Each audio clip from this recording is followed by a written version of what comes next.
Who wants to be fried?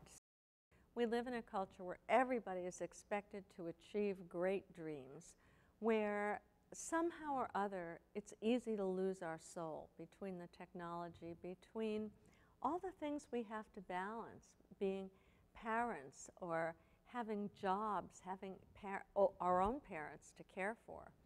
And so I thought, I'm going to write a book about burnout. I did it in a really interesting way. I have a very vibrant Facebook community. So I started to post questions to say, well, what does it mean to you to be burned out?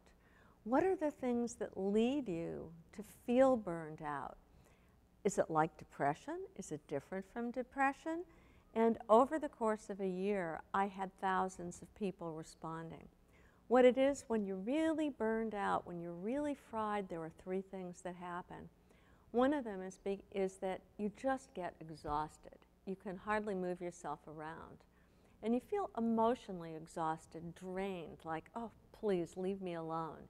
And then the third thing that begins to happen is that in addition to this emotional exhaustion, you get mean to yourself and other people. It's like the real you goes missing somewhere. You start to become cynical, and then you start to lose confidence in yourself, which is a pretty dire thing.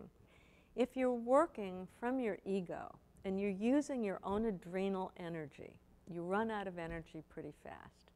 So what is it? Instead of separating yourself from the greater source of energy, what's the kind of work when you're aligning with that flow, aligning with the source of energy, because then there's an infinite flow that comes through you.